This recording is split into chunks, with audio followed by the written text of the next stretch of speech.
वित्त मंत्री ने टैक्स को लेकर किए नए ऐलान। अब नई स्कीम में मिलेगी भारी छूट। नई टैक्स स्कीम में 17,500 की छूट देने का सरकार ने किया बड़ा ऐलान। 3 लाख की आमदनी पर नहीं देना होगा टैक्स, 7 लाख वालों पर सरकार मेहरबान। मोदी सरकार के तीसरे टर्म का पहला बजट आज वित्त मंत्री निर्मला सीतारमण ने पेश कर दिया है। इस बजट से देश के किसान, मजदूर और व्यापारी यानी कि सभी को काफी उम्मीदें थी। अब ये बजट पेश हो गया है। इस बजट में करदाताओं को सरकार की तरफ से बड़ी छूट दी गई है। जी हाँ, आपने बिल्कुल सही सुना है। सरकार ने 3 लाख की आय तक वालों को सरटैक्स के दायरे से दूर रखा है। वहीं दूसरी ओर सरकार ने 10 लाख तक की आमदनी वालों को काफी छूट दी है। विशेषज्ञों की माने तो इस नई टैक्स स्कीम से करदाताओं को लगभग 17,500 रुपए की छूट मिलेगी। तो चलिए आपको इस वीडियो में बताता हूं कि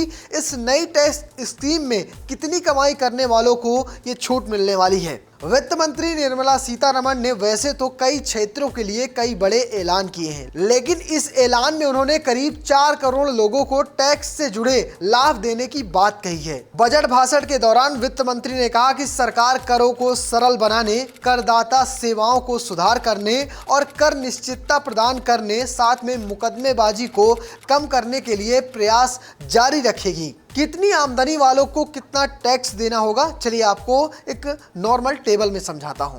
3 लाख तक की आय पर कोई टैक्स नहीं, यानी शून्य। 3 लाख 1 रुपए से लेकर 7 लाख तक वालों को 5% टैक्स देना होगा। 7 लाख 1 रुपए से लेकर 10 लाख रुपए तक वालों की आमदनी पर 10% टैक्स लगेगा, यानी और उसके अलावा 10 लाख 1 रुपए से लेकर 12 लाख तक कमाने वालों को 15% टैक्स देना होगा। 12 लाख 1 रुपए से लेकर 15 लाख कमाने वालों पर 20% का टैक्स लगेगा। वहीं 15 लाख से ऊपर कमाने वालों पर 30% का टैक्स लगेगा। ये तो हो गई नई टैक्स की जो पॉलिसी है, उसके मुताबिक अब ये नए अपडेट है। इसमें जो बड़ा और मेजर पॉइंट अब ऐड हुआ है वो है कि जो pहले 9 लाख का स्लैब था उसे 10 से 12 के बीच में कर दिया गया है और 10 लाख तक वालों को काफ़ी ज़्यादा छूट दी गई है। वित्त मंत्री के अनुसार नए ऐलानों से 4 करोड़ लोगों को नई कर प्रणाली से 17,500 रुपए का फायदा होगा। नए प्रावधानों से कैसे होगा फायदा, अगर आप ये समझना चाहते हैं तो मैं आपको समझाता हूं। माना जाए कि रणबीर नाम का एक शख्स है जिसका वार्षिक वेतन 10 लाख रुपए है। उन्होंने नए टैक्स रिजीम स्कीम को चुना है। पिछले साल उन्हें इसी आमदनी पर इनकम टैक्स और सेस लगाकर 54,600 रुपए चुकाना पड़ा था।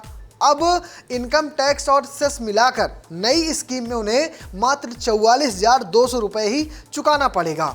इसमें उनके कई सारी चीज़ों पर उन्हें छूट मिलेगी। तो चलिए आपको बताता हूं कि पुरानी टैक्स स्कीम और नई टैक्स स्कीम में कितना अंतर है। पहले अगर बात करें पुराने वाले की तो उसमें 3 लाख से शून्य तक कोई चार्ज नहीं लगता था और अब भी यही सेम है। पहले जहां 3 लाख से 6 लाख रुपए तक 5% लगता था, अब कह सकते हैं 3 लाख से 7 लाख तक कमाई करने पर सिर्फ 5% देना पड़ेगा। 9 लाख की तक कमाई करने वालों को 10% देना पड़ता था, अब 7 लाख से लेकर 10 लाख कमाने वाले ही 10% देंगे। वहीं पहले 9 लाख से 12 लाख के बीच में कमाने वाले 15% टैक्स भरते थे, अब 15% टैक्स सिर्फ वही भरेंगे जिनकी कमाई 10 लाख से ज़्यादा है और 12 लाख से कम है। 12 लाख से 15 लाख के बीच कमाने वाले 20% टैक्स देंगे, वहीं 12 लाख से 15 लाख कमाने वाले अभी भी 20% का टैक्स देंगे।